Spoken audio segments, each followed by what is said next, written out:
ভয় করবি তো। এই পাপা ডাকতেছে দেখো। আয় আয় আয় হাই হাইরা দেখতেছে কেমন নড়বে নড়বে তারা একটু দেখতে দাও।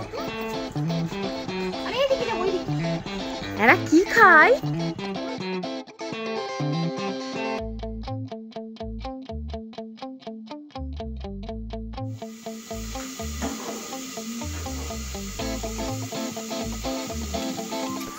গুড আফটারনুন বন্ধুরা, প্রিয় পড়ানা চ্যানেলে সবাইকে স্বাগত জানিয়ে শুরু করছি নতুন একটা ভিডিও। আশা করছি তোমরা সবাই খুব ভালো আছো আর আমরাও সবাই ভীষণ ভালো আছি। আজকের ভিডিওটা বিকাল থেকে স্টার্ট করলাম। হঠাৎই দুপুরে খাওয়া দাওয়ার পর মনে হলো যেহেতু ফাঁকা আছি তাই আমি আর বৌদি দুজনে একটু ঘুরতে বেরোবো। আর যেই বলা সেই কাজ, তো সব গুছিয়ে তাড়াতাড়ি করে আমি বৌদি দুজনে মিলে বেরিয়ে পড়লাম। আমাদের বাড়ির কাছাকাছি একটা বড় পার্ক হয়েছে এবং তার সাথে একটা চিড়িয়াখানার মতো একদম ছোট্ট চিড়িয়াখানা হয়েছে। তো পাপানকে নিয়ে সেখানেই যাব আর কি। তো আমাদেরও মনটা ভালো হয়ে যাবে আর পাপানেরও মনটা ভালো হয়ে যাবে। তো আমরা সেখানেই চলে আসলাম, বাড়ি থেকে প্রায় 45 মিনিটের মতো দূরে আর কি।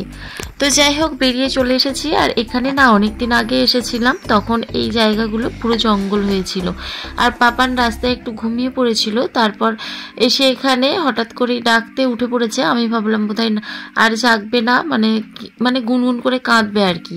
কিন্তু না, ও তো লোকজন দেখতে প্রচণ্ডই ভালোবাসে আর লোকজন দেখে প্লাস এই সমস্ত কিছু সব দেখে ও তো নেমে একা একাই দৌড়াচ্ছে। তো যাই হোক আমরা ভেতরে ঢুকে গেলাম। আর ভেতরে ঢোকার জন্য গেটে একটা 15 টাকা করে টিকিট কাটতে হয়। মানে বৌদি আর আমি দুজন এসেছি, দুজনের 15 30 টাকার দুজনে দুটো টিকিট কাটলাম। পাপানের যেহেতু এখনো 5 বছর হয় না, সেই জন্য পাপানের আর টিকিট কাটতে হলো না। তো এটা শুধু পার্কে ঢোকার জন্য। আর অনেকটাই ডিস্টেন্স এই পার্ক থেকে, মানে গেট পর্যন্ত অনেকটাই হাঁটতে হয়েছে। তো পাপাকে তো আর এতটা হাঁটিয়ে নিয়ে আসতে পারবো না, তাই কোলে কোলে নিয়ে এসেছি। আর এর ভেতরেই জুটা আছে। আমরা ভাবলাম আগে পার্কটা ঘুরে যাই, তারপরে জুটার ভেতরে ঢুকবো। আর জুটার জন্য আর কি, মানে চিড়িয়াখানাতে আবার আলাদা করে টিকিট কাটতে হবে। আর তো পার্কের ভেতরে ঢুকেই আগে দেখতে পেলে বাচ্চাদের জন্য অনেক কিছু, বাচ্চাদের অ্যাক্টিভিটি বা বাচ্চা কেন বড়দেরও এখানে ঘোরাফেরার জন্য অনেক কিছু রয়েছে। আর এর মধ্যে রয়েছে এরকম একটা ছোট্ট পুল, তার মধ্যে বোটিং এর ব্যবস্থাও রয়েছে।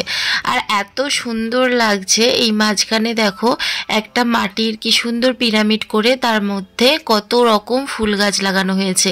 আমি এই জায়গাটায় অনেক দিন আগে এসেছিলাম, প্রায় 4 থেকে 5 বছর আগে, আরো বেশি তো কম না। এই জায়গাটা না পুরো জঙ্গল হয়েছিল।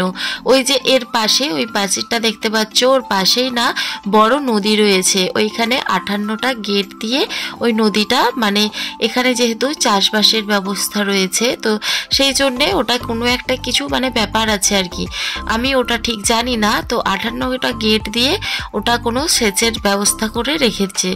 তো সেই জন্যেই এইখানে শুধুমাত্র জঙ্গল ছিল। আর এখন এই মানে এরকম ব্যবস্থা করেছে আর কি।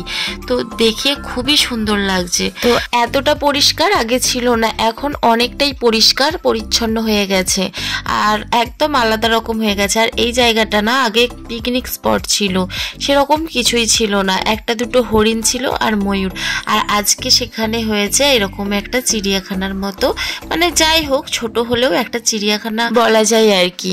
তো বাচ্চাদের জন্য অনেক আনন্দের। অত দূরে আমাদের মতো গ্রাম থেকে অত দূরে যাওয়ার থেকে এই ছোট ছোট জায়গায় গিয়ে চিড়িয়াখানায় ঘুরে মানে প্রচণ্ডই আনন্দ হয় আর কি বাচ্চারা। তো আমি অনেক দিন ধরেই ভাবছিলাম আসবো, কিন্তু আসা আর হচ্ছিল না। আর তোমরা পাপানকে দেখে বুঝতেই পারছো কতটা খুশি। আমাদের থেকে আগে ও ছুটে যাচ্ছে। আমি ভাবছি কি এতটা হেঁটে ওর পায়ে ব্যথা হবে, কিন্তু না, পায়ে ব্যথা হচ্ছে আমাদের আর ও ঘুরে ঘুরে ছুটছে। তো যাই হোক ভেতরে ঢুকেই তো ও পাখির আওয়াজ পেয়ে তো ছোটাছুটি করছে। আর এখানে ঢুকতে গেলে না 30 টাকা দিয়ে আবার টিকিট কাটতে হয়েছে। তো আমার 30 আর হচ্ছে না 30 না 25 টাকা। তো 25 25, আমার 25 আর বৌদির 25। 50 টাকা লেগেছে আবার টিকিট কাটতে। আর এখানে না অনেক রকমের পাখি রয়েছে।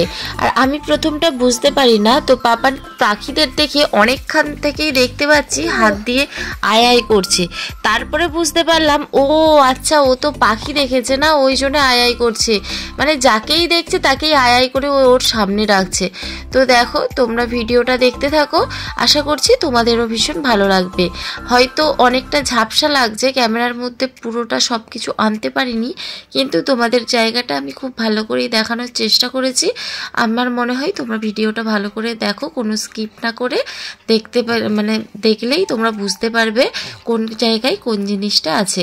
আর হ্যাঁ, ওর ভেতরে না গার্ডেরা সবসময় ঘুরে বেড়াচ্ছে, যেহেতু গ্রামের দিকে এই সমস্ত কিছু হয়েছে, যে কোনো ভুল না কিছু হয়ে যায় আর কি, তার জন্য গার্ডেরা সবসময় ওখানে ঘুরে বেড়াচ্ছেন। এখানে না বিভিন্ন রকমের পাখি রয়েছে। এই যে পাখিটা দেখছো, এটা কাকাতুয়ার একটা জাত। এর নামটা লেখা ছিল, আমার ভুল হয়ে গেছে, কি আমি নামটা না ভিডিও করিনি। আর এদের না মনে হয় সব বিজ্ঞানসম্মত নামগুলো লিখে রেখেছিল না, আমার না মনে নেই ঠিক, তাই আমি বলতে পারলাম না এই পাখিটার নাম কি। তোমরা যদি কেউ জেনে থাকো আমাকে তাহলে কমেন্ট করে জানাবে যে এই পাখিটার নাম কি। আর দেখছো পাপা তারপরে খেয়াল করলাম ও সবাইকে ডাকছে, আর সেই জন্য আমি আবারও একবার বললাম যে তুমি ওদেরকে ডাকো, বলতেই দেখছি আবার ডাকছে। তো যাই হোক, তোমরা ভিডিওটা দেখতে থাকো, আশা করছি ভালো লাগবে।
তো এই ছিল আজকের মিনি জু দেখা। আর পাপানকেও দেখিয়ে আমরাও দেখে প্রচণ্ড মজা পেয়েছি, আর পাপানও প্রচণ্ড মজা পেয়েছে। আর ওকে দেখে সেটা বুঝতেই পারছো তোমরা। তো যাই হোক, ওইখান থেকে এবার বেরিয়ে আসবো। আর ওইখানে ঘুরে ঘুরে সেই দিক থেকে মানে প্রবেশ একদিক থেকে আর মানে বাহির একদিকে, তো বাহিরের রাস্তা দিয়ে আবার বেরিয়ে আসলাম। আর এই যে তোমাদেরকে যে 58 গেটটা বলছিলাম, এই যে দূর থেকে দেখতে পাচ্ছ ওইটা 58 গেট আর কি। ওইটা প্রাচীরের বাইরের দিকে, সেই জন্য আমি আর দেখাতে পারলাম না। আর রাস্তার অপোজিটেই একটা মেলা হচ্ছিল, তো বৌদি বলল চলো একটু মেলা থেকেও ঘুরে আসি, যেহেতু এসেছি। আমার মনে হচ্ছিল কি সন্ধে হয়ে যাচ্ছে অনেকটা, বাড়ি যেতে হবে, কারণ বাড়ি গেলেই অনেকটা কাজ। কিন্তু তারপর একদিকেও মনে হচ্ছে যে আসলাম যেহেতু রাধাকৃষ্ণের দর্শন নিয়ে যাব না, তাই রাধাকৃষ্ণকে দর্শন করতে চলেই আসলাম। তো আমি অনেক দিন পর এই রাসমেলায় আসলাম। বিয়ের আগে প্রতি বছর রাসমেলায় ঘুরতে যেতাম, কিন্তু বিয়ের পর এটা নিয়ে বোধহয় সেকেন্ড বছর, মানে বিয়ের প্রথম বছর রাসমেলায় গিয়েছিলাম, তারপরে প্রায় 3 বছর পর আবার রাসমেলায় ঢুকলাম আর কি। তো আমাদের হয় না বিয়ের পর অনেক কিছুই চেঞ্জ হয়ে যায়, সেই রকমই একটা ব্যাপার আর কি। তো বিয়ের পরে একটা আলাদা জীবন ছিল, তারপর পাপা হয়ে যাওয়ার পর আরও একটা আলাদা জীবনে প্রবেশ করেছি। তাই এই রকম শখ আহ্লাদ আর নিজের জন্য রাখতেই পারি না। মাঝে মধ্যে ছেলেটার জন্য আবার ইচ্ছে হয়, এই আজকে যেমন এসেছিলাম আর কি। তো এই রকমই আর কি, নইলে আর কোনো ইচ্ছাই অনুভূতি কিছুই আর নেই। তো যাই হোক, এরপরে রাসমেলা দেখে মেলার মধ্যে একটু ঘোরাঘুরি করে সেরকম কিছুই কেনাকাটা হয় না আর কি, কারণ সন্ধে হয়ে গিয়েছিল, অনেকটাই বাড়ি ফিরতে হবে। আবার বাড়ি এসে রান্না টান্না করতে হবে, বাবাকে খাওয়াতে হবে, তার জন্য তাড়াহুড়ো করেই বেরিয়ে এসেছিলাম। আর আসার পথে বাড়িতে মোমো নিয়ে এসেছিলাম, তো বৌদি বাড়িতে নিয়ে গিয়েছিল আর আমারও আমার বাড়িতে নিয়ে এসেছিলাম। মেলাটা খুব বড়ই ছিল আর কি, আর অনেক কিছু বসেছিল, তার জন্য পাপান একটু আসতেই চাইছিল না, মানে সব কিছু একটু দাঁড়িয়ে দাঁড়িয়ে দেখতে চাইছিল। কিন্তু বাচ্চা মানুষ তো কিছু বলতে পারে না, শুধু তাকিয়ে তাকিয়ে দেখছিল। তো যাই হোক, বাড়ি তো আসতেই হবে, তাই তাড়াতাড়ি করে চলে আসলাম। আর আগে থেকেই ভাবছিলাম বাড়ি এসে একটু খিচুড়ি বানিয়ে নেবো, তাই একটু কিমা ছিল আর কিমা দিয়ে একটু খিচুড়ি বানিয়ে নিয়েছি। আর বরমশাইয়ের ছিল একটু ভাত আর ওই কিমা যে কষানো হয়েছিল সেই কষানোটা একটু রেখে দিয়েছিলাম। আর পাপানের জন্য একটু মাংস এনে দিয়েছিল, মাংসের ঝোল আর ভাত বসিয়ে দিয়েছি। আর ব্যাস এইটুকুই আজকে। তো এরপর পাপানকে খাইয়ে দিয়েছিলাম। আর যাই হোক, ভিডিওটা আজকের মতো এখানেই শেষ করছি। যদি ভিডিওটির কোনো অংশ ভালো লেগে থাকে তাহলে বলবো প্লিজ আমার ভিডিওটি একটা লাইক করে দিও। আর যারা নতুন বন্ধু আছো তারা আমার চ্যানেলটি সাবস্ক্রাইব করে আমার পাশে থেকো। তো আজকের মতো আসি, টাটা।